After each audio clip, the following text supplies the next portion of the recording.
Sir क्या कहेंगे जिस तरह से नागपुर में आप प्रोटेस्ट मार्च करने जा रहे थे और आपको डिटेन कर लिया गया और ऊपर से जानकारी आ रही है कि एफआईआर हो गई आप पर, क्या कहना चाहेंगे? दो बातें हैं कि एक तो वो सारा कार्यक्रम उन्होंने जानबूझकर योजना बनाकर रोकने की कोशिश की और रोकने की कोशिश में वो विफल हो गए और बहुत बड़े पैमाने पर 2-3 लाख लोगों का गैदरिंग होने की वजह से पुलिस लोग गाड़ियां लाते रहे और लोग लगातार आते रहे। आखिरकार पुलिस कमिश्नर परेशान हो गया कि अभी हमारे पास तो फोर्स है नहीं। 8,000 फोर्स मंगाया था उन्होंने और 200 किलोमीटर दूर तक गाड़ियां हमारी रोकी। मतलब लगभग 50,000 से ज़्यादा लोगों को और आने नहीं दिया गया इसके अंदर। तो इसलिए ये उनकी विफलता है और आखिरकार कमिश्नर को मैं सदर पुलिस चौकी में मुझे डिटेन करके रखा गया था, तो वहाँ पुलिस कमिश्नर को मुझे मिलने के लिए आना पड़ा जी। और आकर के मुझे ये कहना पड़ा कि 5 मिनट के लिए आप मौत के सामने चलिए जी। 5 मिनट के लिए, कम से कम 5 मिनट के लिए चलिए जी। तो मैंने कहा नहीं, मैं आपने डिटेन करके रखा है तो मैं नहीं जाऊँगा।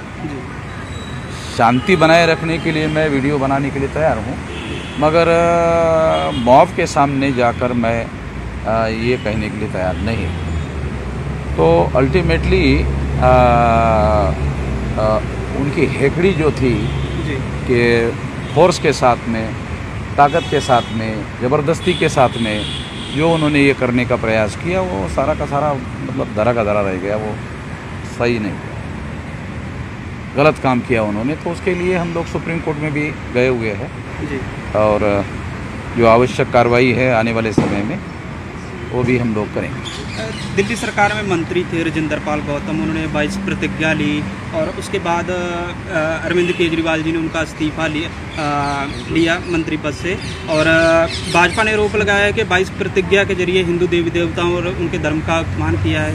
इस पर नहीं, मौलिक बात तो ये है कि 26 जनवरी 1950 को संविधान लागू हुआ और 14 अक्टूबर 1956 को संविधान लागू होने के 6 साल के दरमियान बाबा साहब अम्बेडकर ने ये 22 प्रतिज्ञाएं कही।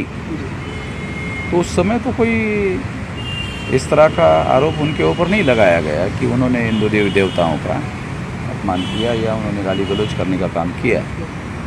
तो ये मीडिया के द्वारा खबरें बनाकर ऐसा माहौल बनाया गया है और ऐसा कोई जो 22 प्रतिज्ञाएं हैं उसमें ऐसा कुछ भी लिखा हुआ है नहीं जिससे अपमान करने वाली बात होती हो। ऐसी कोई बात, ऐसा कोई मुद्दा उसमें है नहीं। मुद्दा सर ये है कि और जैसे सिसोदिया जी हैं उनका इस्तीफा नहीं लिया, सत्येंद्र जैन जी का इस्तीफा नहीं लिया, इनका इस्तीफा क्यों मंजूर कर लिया सर, जबकि उन पर आरोप ज़्यादा लगे हुए हैं सर। पर राजेंद्र पाल जी पे ऐसा तो आरोप नहीं था इस्तीफा लेने लगा। हाँ, तो मतलब जो केजरीवाल जी की विचारधारा, भारतीय जनता पार्टी की विचारधारा में कोई अंतर नहीं है ना। क्या दलित समाज सर वोट बैंक के लिए कि बीजेपी की विचारधारा में और केजरीवाल की विचारधारा में कोई अंतर नहीं है। तो उन दोनों के बीच में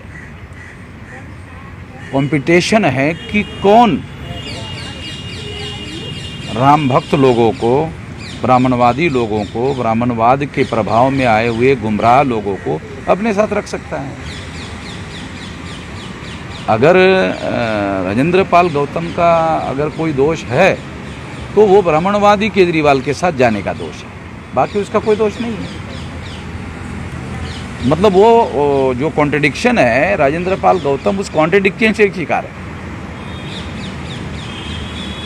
क्योंकि केजरीवाल बहुत प्रगतिशील आदमी है, बहुत क्रांतिकारी आदमी है, इसलिए राजेंद्र पाल गौतम उनके साथ गए हैं, ऐसा नहीं है। केजरीवाल की विचारधारा और बीजेपी की विचारधारा एक ही है और उसमें राजेंद्र पाल गौतम घुस गए। ये कॉन्ट्रडिक्शन है, उस कॉन्ट्रडिक्शन के राजेंद्र पाल गौतम शिकार हो गए। राजेंद्र पाल गौतम ने अपने से मान लिया कि केजरीवाल क्रांतिकारी है, मगर वो है नहीं। इससे ये बात प्रमाणित हो गई कि केजरीवाल ने इनका इस्तीफा स्वीकार किया, बाकी लोगों का नहीं किया।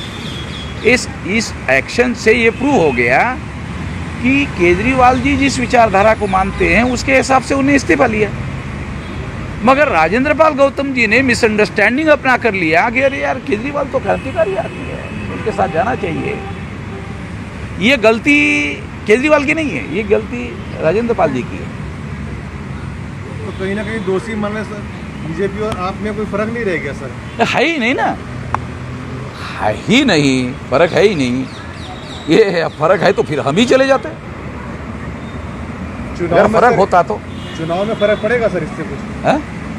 चुनावों में जनता देखेगी सर कि क्या हम अभी क्या है, बीजेपी के पास में कुछ मुद्दे तो है नहीं, वो कुछ कर तो है नहीं रहे। वो इसी तरह का मीडिया को अपने साथ लेकर के हंगामा खड़ा करते रहते हैं।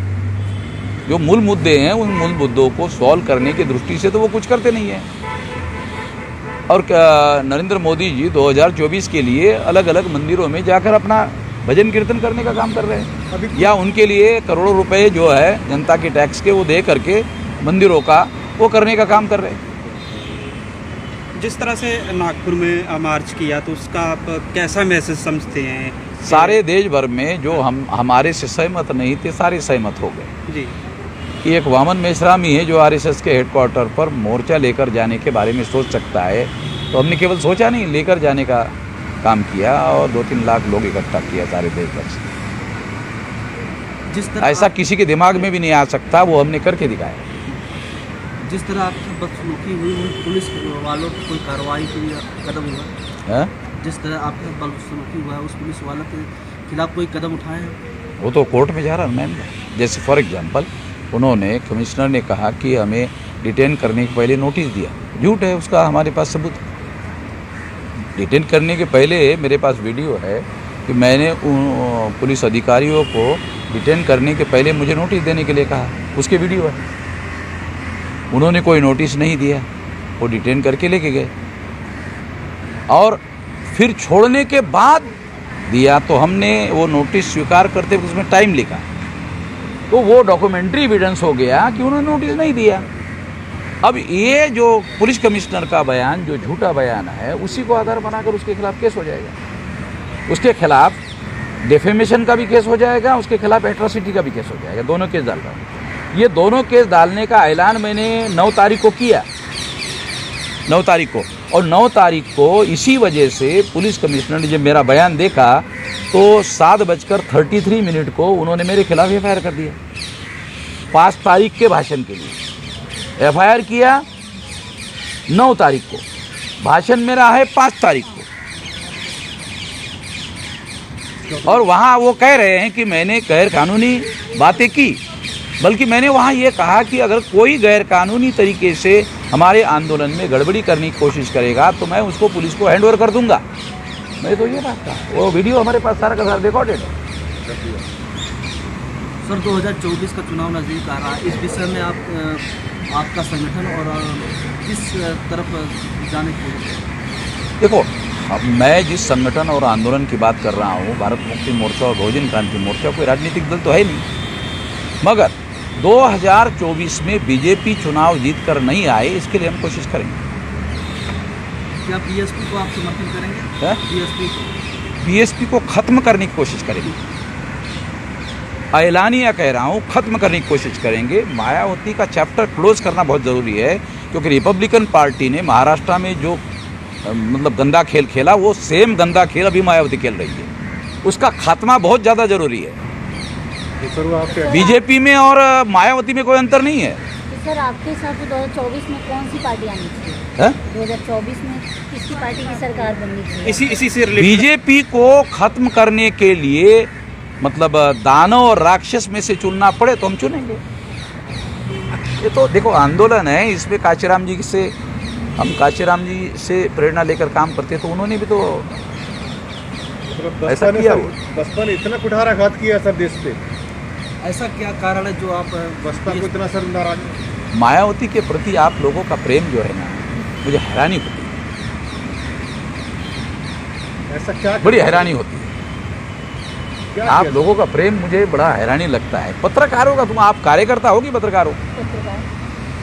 पर सर उनकी मुझे लगता तो जानकारी है नहीं कि आप पत्रकार हो। उनकी जानकारी तो जनता को दिखानी नहीं सर। उसके लिए आपसे पूछना चाह रहे हैं कि बसपा ने ऐसा क्या किया जो उसको आप धरातल से हटाना चाहते हैं?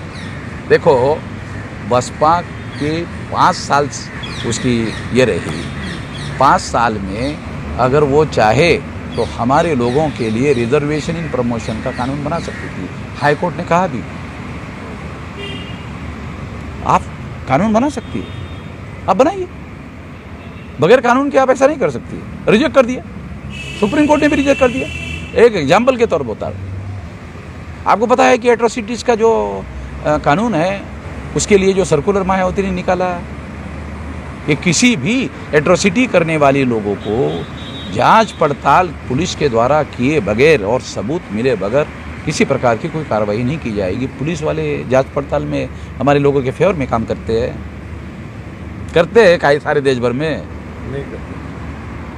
और जनगणना के वैसे में सर कुछ कह सकते? जनगणना ओबीसी की जाति आधारित जनगणना हमारे चौधरी विकास पटेल जी है। तो राष्ट्र सारे देश भर में अभी हम लोगों ने 29 नवंबर को भारत बंद कर रखा है, ऐलान किया हुआ है। भारत बंद होगा। शुरुआत कहाँ से करेंगे सर? है? अरे भारत बंद भारत से शुरू होगा कि अमेरिका से शुरू होगा? किस राज्य से? किस राज्य से शुरू करें? भारत एक साथ एक ही दिन? हाँ, भारत बंद का मतलब एक राज्य में नहीं होता है। भारत में हमारे देखो, हमारा संगठन है 31 राज्यों में 567 जिलों में 4000 से ज़्यादा तहसीलों में 22,000 से ज़्यादा ब्लॉक में और 1.5 लाख से ज़्यादा गाँव में है। ये पूछना चाह रहा अभी 674 जिलों में बंद होगा। अभी ये निर्णय अभी यहाँ हो गए और 150 लोगों को जो 674 जिले बचे हुए हैं, मतलब 100-125 बचे हैं, उनमें एक एक आदमी को मैं भेज रहा हूँ। ये 3 महीने में 674 जिलों में फैल जाएगा। और आज की तारीख में जिसे फुले शाह अम्बेडकर का आंदोलन कहते हैं, ये हमारे आंदोलन के अलावा अभी कोई है नहीं, कोई लड़ता हुआ नहीं है। बीजेपी के लोग मायावती को डरा रहे हैं और मायावती डर रही है। डरपोक आदमी हमारी लड़ाई लड़ सकते हैं। अरे भिड़ने वाले लोग चाहिए। अम्बेडकरवाद का दूसरा नाम है भिड़ना। और फिर आरएसएस के हेडक्वार्टर पर जाके भिड़ना, ऐसा दिमाग में भी मायावती के आ सकता है। मायावती को या तो काशीराम जैसा मेंटोर चाहिए या तो वो सतीश मिश्रा जाए। वो बगैर मेंटोर को कोई काम नहीं कर सकती। मायावती बगैर मेंटोर को काम नहीं कर सकती। मेरी बात समझ रहे क्या? इसका कोई सवाल है तो पूछो। पीएफआई के बारे में सर 2 लाइन सर। पीएफआई के बारे में केवल इतना कहना है कि अजमेर बम ब्लास्ट में आरएसएस के कार्यकर्ता को आजीवन कारावास हुआ, पीएफआई के किसी कार्यकर्ता को आजीवन कारावास हुआ, ऐसा कोई सबूत अभी तक भारत सरकार ने पेश नहीं किया। और इस पर बैन लगा दिया, उसको आजीवन कारावास होने के बावजूद भी बैन नहीं लगाया। नहीं है, समझ में नहीं आ रहा है। सबूत के साथ बोल रहा हूँ। 18 केसेस है आरएसएस पर अभी भी। 18 में एक केस देशद्रोह का मुकदमा फेस कर रही है आरएसएस। सरकार उनकी होने की वजह से उस केसेस को लंबी लंबी तारीखें मिलकर तारीखें आया चलते रहते, ये चल रहा है। ओके, ठीक है। साथियों, नेशनल जनमंच को सब्सक्राइब करें, साथ ही बेल आइकन की घंटी को बजाएं।